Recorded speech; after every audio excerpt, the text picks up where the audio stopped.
ঘুরতে ঘুরতে এবার চলে এসেছি আমরা মহাদেবপুর থানার একেবারে শেষ প্রান্তে ছাত্রাবিলি। আমাদের সঙ্গে রয়েছে পরমবাবু। আপনি কোথায় এসেছেন?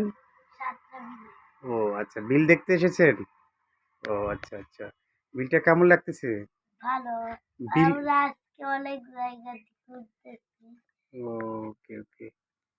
এই বিলে এখন কোনো মাছ নেই, জল নেই, আছে শুধু ধান। একসময় দেখতে পাবে এই বিলে শুধু বান আর বান, অর্থাৎ জল আর জল।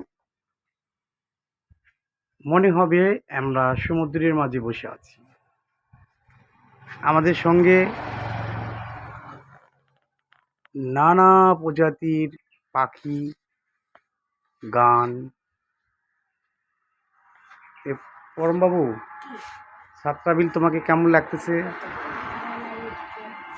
এখানে খুব সুন্দর বাতাস, পাখির ডাক। আচ্ছা, বর্ষা মৌসুমে এই বিলে অনেক অতিথি পাখি আসে এবং চারিদিকে শুধু জল আর জল, মাঝখানে শুধু রাস্তাটাই স্থল। হ্যাঁ হ্যাঁ, এটা নদী থেকে বড়, নদী থেকে নদী সমুদ্রের মতো হয়ে যায়।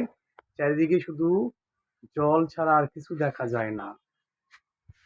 তো আমরা আবার সামনের দিকে আগাই, কি আছে দেখা যাক। হ্যাঁ, সামনে যদি ঘুঘুডাঙ্গা পাই, বা ঘুঘুডাঙ্গা না পাইলেও তো আমরা কি ডাঙ্গা পাবো? ঘুঘু পাখি না পেলে তাল পাখি পাবো, তাল গাছ পাবো। ওকে, ঘুঘুডাঙ্গা, দোয়েলডাঙ্গা, শ্যামাডাঙ্গা, ময়নাডাঙ্গা, টিয়েডাঙ্গা, কাকডাঙ্গা, কাকডাঙ্গা আর পাখিডাঙ্গা, যেই ডাঙ্গায় হোক না কেন আমরা দেখব। ওকে, ধন্যবাদ।